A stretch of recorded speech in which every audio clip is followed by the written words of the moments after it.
Benjamin Javot, bonjour. Bonjour. Nous sommes déjà aux Armes de Bruxelles qui n'ouvrent techniquement que dans presque un mois. Ouais, dans 4 semaines, pile à peu près. Ouais. Alors, les gens ne connaissent pas toujours votre visage. Vous êtes pourtant la cheville ouvrière et le... Comment est-ce qu'on peut appeler ça? Le compagnon professionnel, le bras gauche et droit de Rudy Van Lancker? Le bras droit et parfois le pied gauche. Voilà. Enfin, vous disiez que vous avez usé vos fonds de culotte sur les bancs de l'école?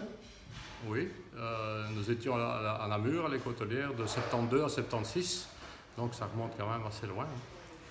Alors, chez Léon, c'est une aventure que vous partagez depuis 72, donc ça fait déjà un sacré bail. Non, pas vraiment. Donc après, le service militaire, et puis je suis là... Ensemble aussi? Comment dire? Non, pas du tout. Non, j'étais en Allemagne, moi. Et puis j'ai travaillé un an en 1977, puis je suis retourné dans ma région, à Dinan. Là, je me suis marié, j'ai tenu un resto pendant 9 ans. Et puis je suis de nouveau chez Léon depuis 89 maintenant, là, non-stop. En dehors de chez Léon, maintenant, ça a fait beaucoup de bruit, le rachat des Armes de Bruxelles par la famille Van Lancker, etc. Tout le monde en a parlé. Maintenant, l'aventure est bien concrète. On voit sur toutes les images que nous avons tournées aujourd'hui que le chantier est encore gros. Oui, il y a encore du boulot. Et l'ouverture technique, c'est dans à peine un mois. Alors, comment se passe cette aventure, ce chantier énorme? Mais, contrairement à ce qu'on peut s'imaginer quand on voit les images, le plan de route est respecté. Donc ça, c'est déjà une bonne nouvelle. Le gros œuvre, c'est ce qui nous inquiétait le plus avec les entreprises. Et tout va bien, tout va bien. Et personne n'a aucune crainte, tout avance. Maintenant, à partir de lundi prochain, donc le 20, je vais avoir mes responsables qui vont être à temps plein sur place pour fignoler les achats de vaisselle, de petits matériels de cuisine, préparer les plannings, etc. etc. Donc, je n'ai pas de crainte, je pense que ça va le faire. Vous avez tout refait, je regardais autour de moi, vous avez dû tout arracher et tout est fait aux normes futures pour 20 ans. Oui, bien sûr.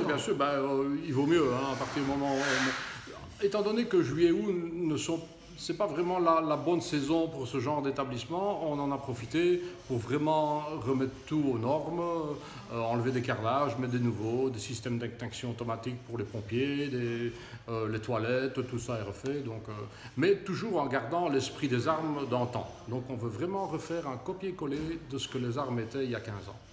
Alors la famille Veulemans sera sur l'invitation, invitera avec les Van Lancker, avec toute l'équipe de chez Léon. C'est alors 125 ans chez Léon cette année, on les a fêtés ensemble d'ailleurs. Bientôt, dans 3 ans, je crois, 100 ans des Armes de Bruxelles. Ça fait les 2 plus gros restaurants belges, ou à peu près, je pense, qui sont maintenant dans l'escarcelle de Van Lancker. En tout cas, au niveau de chez Léon, c'est le plus gros restaurant de Belgique, au niveau syndical déjà, qui a un syndicat dans la maison et ça roule et ça pose pas de problème, on arrive à gérer. Donc c'est un peu ce qui nous a aidé à emporter les armes, je vais dire, parce que nous avions un plan social avec les syndicats. Et voilà. C'est vrai que ça vaut la peine, nous l'avions rappelé à l'époque, que les syndicats ont tous soutenu la proposition de Rudy, et ça c'était très important pour vous. En fait. Évidemment, ouais. On parle, des bruits disent 1,5 million d'euros à peu près de frais déjà sur le chantier. Est-ce que c'est le prix de la légende? Parce que vous reconstruisez la légende des Armes de Bruxelles. Oui, mais on aurait pu simplement rafraîchir, mettre de la couleur, etc. Et là, on est allé vraiment beaucoup plus loin. Beaucoup plus loin.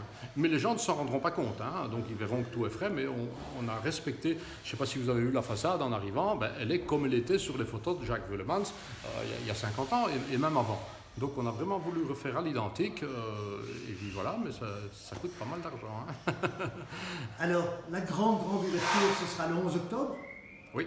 L'événement ne sera pas accessible à tous, mais ça va être un très gros événement dans l'îlot sacré, j'imagine. Oui, déjà, je dirais les carnets d'adresses de la famille Veulemans et de la famille Van Lancker, c'est déjà pas mal. Donc, les fournisseurs, et puis tous nos habitués, ou les gens qui possèdent nos cartes VIP chez nous, donc même les très fidèles, seront invités. Donc, ça va faire du monde, Alors, on parle aussi de vestes blanches à galons dorés pour les chefs de rang, on parle en fait du luxe qui était et que représentent les Armes de Bruxelles dans l'esprit des vrais Bruxellois. Oui, absolument, mais comme je le disais, on veut retrouver les armes d'il y a 15 ans, et le personnel était comme ça, un maître d'hôtel en costume, du personnel des chefs de rang en veste blanche avec épaulettes, et un établissement d'un autre style, avec une carte, je dirais, belgo-belge, mais avec un ticket moyen différent, évidemment. Donc on sera là pour soigner les clients, prendre le temps de les soigner, ce que nous n'avons pas toujours le temps de faire chez Léon. Voilà. Mais d'un autre côté, il y a plein de synergies. Hein. Donc mon commercial, il aura deux côtés à sa carte de visite, un côté Léon, un côté les armes. Et donc quand il ira en Chine ou au Japon ou ailleurs, il fera la promotion des deux établissements. Mais les frais seront partagés puisque le voyage sera divisé en deux, quoi, par exemple. En parlant de voyage, faisons un voyage dans le temps. Dans 3 ans, les 100 ans des armes de Bruxelles. Vous avez investi là pour les 30-40 prochaines années? Oui, certainement. J'espère que ça tiendra, tout ce qu'on est en train de mettre en œuvre tiendra jusque bien des années qu'on puisse les amortir. Mais vous aurez tout fait, je veux dire, il n'y aura plus rien à refaire dans 25 ans. Il y a toujours, en fait. On se rend compte en face, on a fait des travaux en 2005, on prévoit de nouveau de fermer début de l'année prochaine pour remettre en état, quoi, hein. Ça souffre beaucoup. Maintenant, ici, ce sera probablement une autre cadence, une autre manière de travailler, mais chez Léon, ça souffre énormément. De nombreux Bruxellois attendent l'ouverture, vous vous en rendez compte? Nous les attendons aussi. Est-ce que vous ne vous sentez pas un peu sous pression de tous ces Bruxellois amoureux vraiment du centre-ville et surtout de l'îlot sacré? Sous pression, je ne dirais pas. Nous espérons déjà qu'ils vont au moins revenir une fois et se rendre compte que c'est de nouveau comme avant. Alors là, je pense que la partie sera gagnée. Parce que des Bruxellois au centre-ville, il n'y en a plus beaucoup qui viennent. Je pense qu'il n'y a plus beaucoup de vrais Bruxellois. Enfin, je dis pas, c'est pas péjoratif, mais des Bruxellois qui habitent, qui dorment au centre-ville. Voilà. Je pense qu'ils sont sur le pourtour et ils trouvent quantité de restaurants de qualité sur le pourtour de Bruxelles et ils ne viennent plus s'engager en ville le soir comme c'était dans le temps. Ça a beaucoup changé. Donc, en résumé, aux armes bruxellois. Aux armes bruxellois. Il va bientôt falloir revenir. Voilà, il faudra revenir. Merci Benjamin. Voilà, je vous en prie. Kevin Van Lancker. Salut Marc. Clap, 2e ou 3e déjà avec toi. Je sais plus. Première fois aux toilettes. Alors, ça c'est sûr. On va expliquer pourquoi ça résonne un petit peu. Nous sommes réfugiés à cause du chantier aux armes de Bruxelles. Nous sommes réfugiés aux toilettes, endroit ô combien important dans une bonne maison. Tu ne diras sûrement pas le contraire. Merci d'abord de nous avoir permis de visiter et d'avoir permis à nos internautes de visiter déjà les armes de Bruxelles. Avec plaisir. On te sent passionné par cette aventure depuis quelques mois. En vrai, il suffit de voir ta banane. Tout à fait. On est à quelques semaines de l'ouverture technique, ce qu'on appelle, c'est un entraînement, l'ouverture technique, c'est comme une générale en théâtre. Exactement, une répétition, essuyer les plâtres et s'entraîner pour l'ouverture officielle qui se fera en octobre.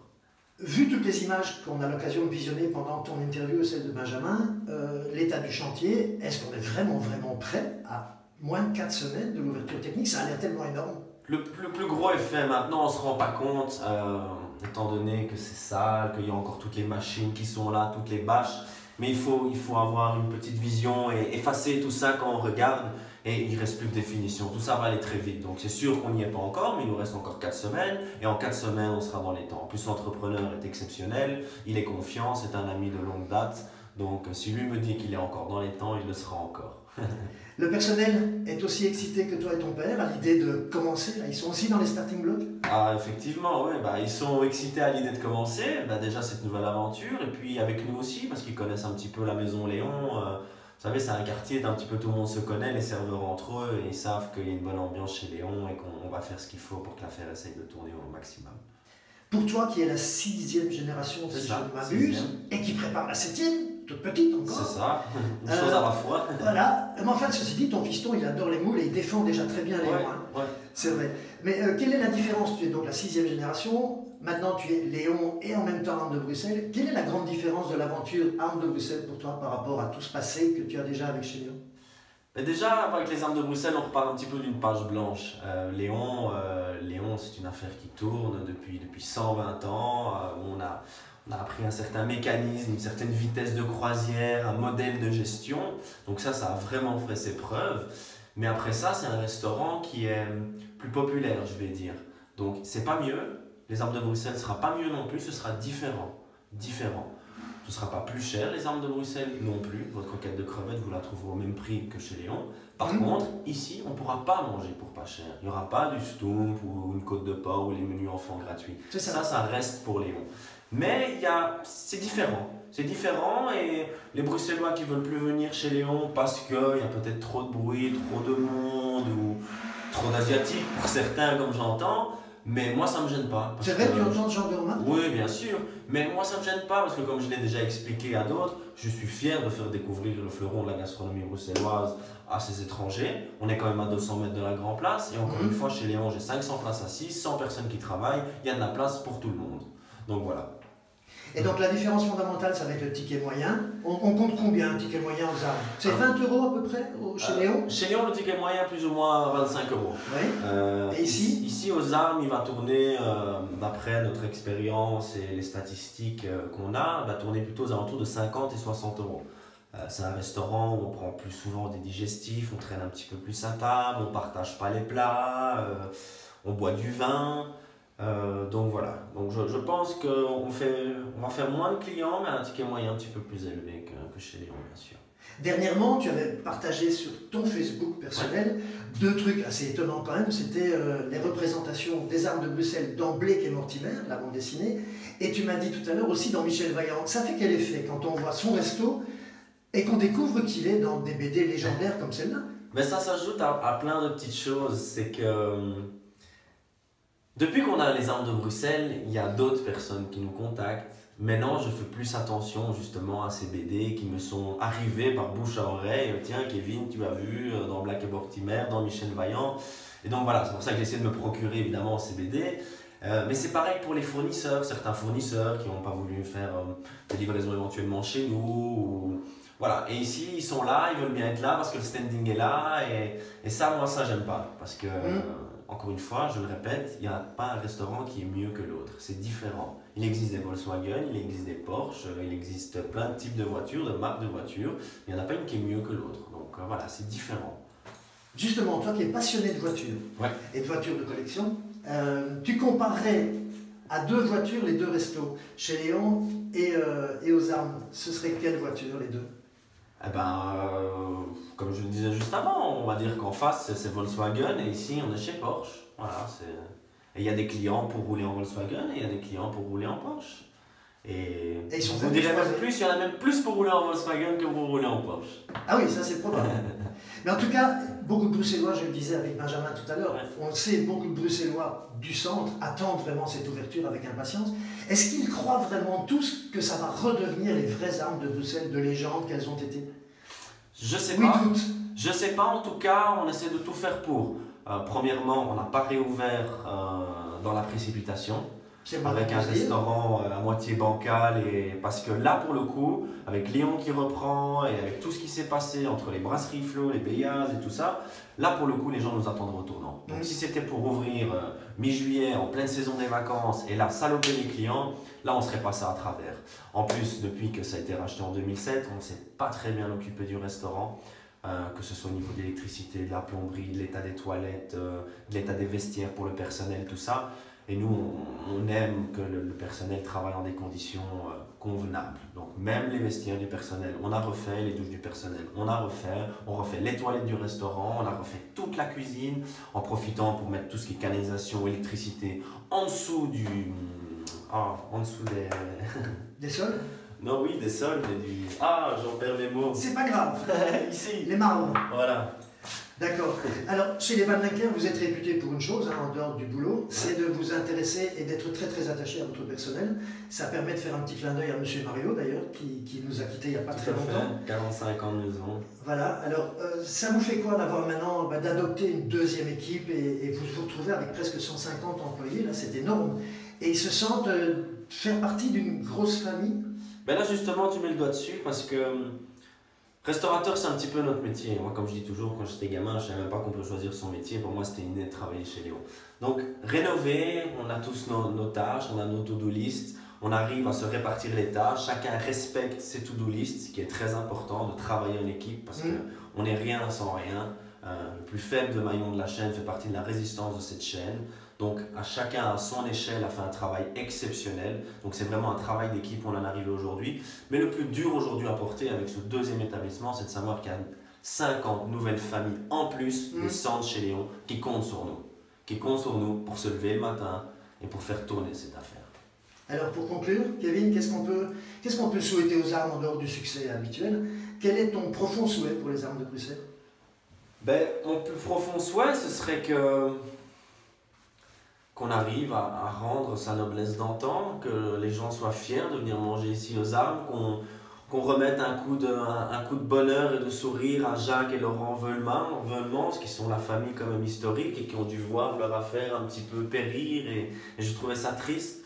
Donc c'est déjà tout gagné. Si on arrive à rentrer dans nos frais, si on arrive à faire plaisir à la famille Veulemans, puis c'est une petite revanche quand même un petit peu pour la famille Van Lenker, hein, parce que bon, il y a 50 ans, on était la petite friterie du coin de la rue, et aujourd'hui c'est Léon qui se paye les armes et pas l'inverse, un petit peu comme Fiat s'est payé Ferrari et pas l'inverse, puisqu'on en parlait des voitures là tout à l'heure. Merci beaucoup Kevin pour cette visite en grande avant-première. Parce que, de rien, voilà, pas de problème. On se revoit bientôt et de toute façon on sera là le 11 octobre. Avec plaisir, avec plaisir. À bientôt Kevin. À bientôt Marc.